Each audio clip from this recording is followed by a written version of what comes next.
ஏம்மா காலையிலே என்னை எழுப்பி விட்டு 1 கிலோ சிக்கன் வாங்கிட்டு வர சொன்னேன். சரி. எப்போ பார்த்தாலும் வந்து பார்த்தோன்னா வந்துட்டு சிக்கன் கிரேவி இல்லைன்னா ஏர் ஃப்ரையரில் சிக்கன் போடுற. இன்றைக்கி ஏதாவது புதுசாக செய்யலாம்ல? புதுசாக தான் ட்ரை பண்ண போகிறோம். சிக்கன் மந்தி கிரேவி யாருமே செஞ்சு சாப்பிட்டுக்க மாட்டாங்க. நம்ம செஞ்சு காமிக்க போகிறோம் எல்லாத்துக்கும் எப்படி இருக்குதுன்னு. சூப்பராக இருக்கும், செஞ்சு சாப்பிட்டு பார்க்கலாம் வாங்கப்பா. சிக்கன் மந்தி கிரேவி அதுக்கு தேவையான பொருளாக ரெடி ஆயிடுச்சா? ரெடி ஆயிடுச்சு. என்னென்ன பண்ணலாம் ஸ்டெப்பாக பார்க்கலாம் வாங்க. வரோம் எல்லாமே. ஃபஸ்ட்டு கடாயை நல்லா வச்சு சூடு ஏற்றிக்கலாங்க. சரி. அதில் வந்து நல்லா ஒரு கைப்பிடி 1 கிலோ சிக்கனுக்கு நல்லா ஒரு கைப்பிடியில் தேங்காய் வறுத்து எடுத்துக்குவோம். வறுத்து எடுக்கணுமா? ஆமாம். தேங்காய் நல்லா வறுத்து பொன்னிறமாக வரணும். அப்படி எடுத்துக்குவோம். அதுக்கப்புறம் என்ன பண்ணுறதுங்கிறத ஸ்டெப்பாக நம்ம சொல்கிறோம். அதான் இதெல்லாம் அதுக்கு தான் எடுத்து வச்சுக்கிறேன். இந்த வெங்காயம் ஒரு மாதிரி வணக்கணும், இந்த வெங்காயம் ஒரு மாதிரி வணக்கணும், இது வணக்கணும். சரி. ஒவ்வொன்றா அந்த ப்ராசஸ் என்னங்கிறத நம்ம வீடியோக்குள்ளே பார்க்கலாமே. என்ன பார்க்க போகிறோம்ப்பா?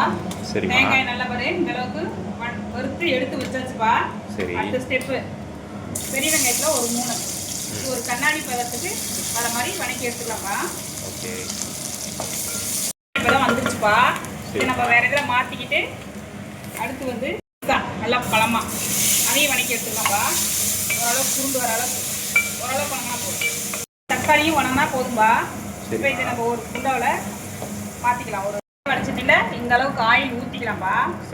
ஆயில் ஊற்றி ஆயில் காய்ச்சதுக்கப்புறம் நம்ம இந்த மாதிரி ஸ்லைஸாக கட் பண்ணிட்டு இருக்கிற வெங்காயத்தை நல்லா அதில் போட்டு வறுத்து எடுத்துக்கணும். ப்ரௌன் கலரில். அப்படியா? ஆமாம். அதையும் எடுத்து ப்ரௌன் கலரில் வறுத்து தனியாக எடுத்து வச்சுக்கலாம்ப்பா. வெங்காயம் இந்த அளவுக்கு ப்ரௌன் கலரில் வறுத்து எடுத்துக்கணுங்க. வெங்காயத்தை ஸ்லைஸாக கட் பண்ணுங்க. மசாலாவெல்லாம் நல்லா அரைச்சி எடுத்துக்கலாங்க. ஓகே. வெங்காயம் பா இப்போ இதில் 4 முந்திரி பருப்பு போட்டிருக்கேன். நல்லா டேஸ்ட்டு கொடுக்கும். அது வந்து பார்த்தீங்கன்னா வணக்கின தக்காளியும் போட்டுக்கிறேன். அடுத்து வந்து இப்போ வரேன். கசகசா, ஏலக்காய் 1, பட்டை 1, லவங்கம் 1, மிளகு 4, பெரிய இந்த போட்டுருக்கோம்.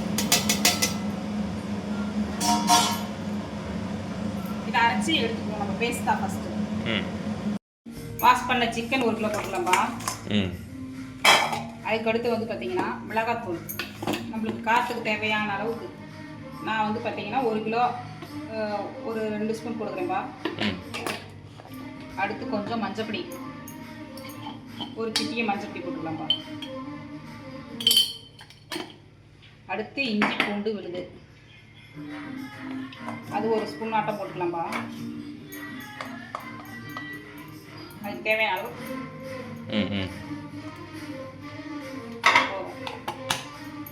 அதுக்கப்புறம் நம்ம வெங்காயம் வறுத்து வச்சுருந்தோம் இல்லையா?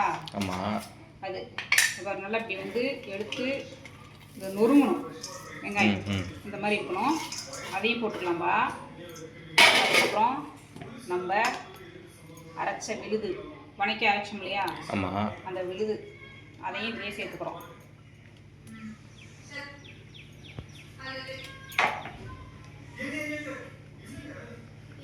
மணமாக இருக்குது இப்பயே பார்த்தீங்கன்னா. அதெல்லாம் அந்த வறுத்து அந்த இதெல்லாம் எடுத்தோம் இல்லையா? அந்த வெங்காயம் ஆனியனு அதிலே கொஞ்சம் தயிர் விட்டுக்கலாம்ப்பா. சாஃப்டாக வரும் சிக்கன். இந்த கிரேவி வந்து சிக்கனில் சாஃப்டாக இருக்கும். தயிர் போட்டோம்னா ஒரு 2 ஸ்பூன் போட்டுக்கலாம்.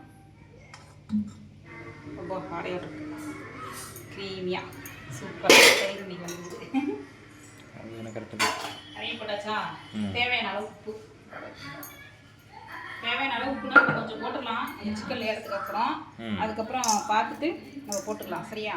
சரி. இதெல்லாம் நல்லா என்ன பண்ணலாமா ஒன்றா சேர்த்து நல்லா கையை இப்படி இந்த அளவுக்கு வச்சு இந்த மாதிரி பிசைஞ்சு ஒரு 1/2 hour ஊற வச்சிடணும் இந்த சிக்கன். சரி பசங்க பார்க்கலாம். இந்த அளவுக்கு நல்லா ஊறிடுச்சு 1/2 hour. மல்லித்தூள் போடுறதுக்கு மறந்துட்டேன்ப்பா. சரி. அதனால் வந்து 1 கிலோவுக்கு நான் 1.5 ஸ்பூன் போட்டிருக்கேன். எங்களோட மிளகாத்தூள் காரம் இருக்கிறத அதில் 1 ஸ்பூன் போட்டிருக்கிறேன். நீங்கள் போட்டு ஊற வச்சுக்கோங்க, மறந்துடாதீங்க. இப்போ என்ன பண்ண போகிறோம்னா ஊற வச்சதை வெங்காயம் வறுத்தோம்ல அதே வடிச்சிட்டில் அந்த ஆயில் இருக்கா? அந்த வெங்காயம் சும்மலோடு இருக்கும் அந்த ஆயில் அதில் இந்த ஊற வச்சுருந்த சிக்கன் எடுத்து போடுவோம்ப்பா. அவ்வளோதான். இது தண்ணியெலாம் ஊற்ற வேண்டாம். தண்ணியில் ஊற்ற வேணாம். ஊற்றவே வேண்டாம். ஒரு 10 நிமிஷம் நல்லா ஹை ஃப்ளேம்லேயே வேகட்டும். சரி. வேண்டதுக்கப்புறம் கிண்டி விட்டு ஃபுல்லாக கரெக்டாக இருக்கான்னு பார்த்துட்டு மறுபடியும் ஒரு 10 நிமிஷம் என்ன பண்ணணும்னா சிம்மில் வச்சு வேக வைக்கணும். Okay okay. ஃபஸ்ட்டு 10 நிமிஷம் ஹை ஃப்ளேமு, அதுக்கப்புறம் கிண்டி விட்டு சிம்மில் வச்சு வேக வைக்கணும். இந்த மாதிரி இருக்கா? கிண்டி விட்டுருக்காங்க. ரெடி ஆயிடுச்சுப்பா. தண்ணியெலாம் ஊற்றவே வேண்டியதில்லை. வேறு எப்படி கிரேவி பற்றியா சூப்பராக வந்திருக்கு. இப்போ இதுக்கு மேலே மல்லித்தலை இருந்தால் தூவிக்கலாம். நம்மக்கிட்ட மல்லித்தலை இல்லாதனால நான் கருவேப்பிலை தூவுறேன்ப்பா. மல்லித்தலை கடைக்கு போகணும், அதனால் இதுவும் ஃப்ளேவர் நல்லா இருக்கும். கொஞ்சம் லைட்டாக மிளகு பெப்பர் இன்னைக்கு இதை போட்டுக்கிறேங்களா?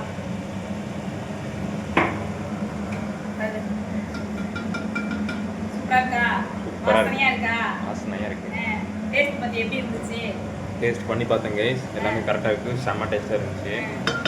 சாப்பாடுக்கு பார்த்தீங்கன்னா வந்துட்டு பார்த்தீங்கன்னா செம்ம டேஸ்ட்டாக இருக்கும். சரிங்களா?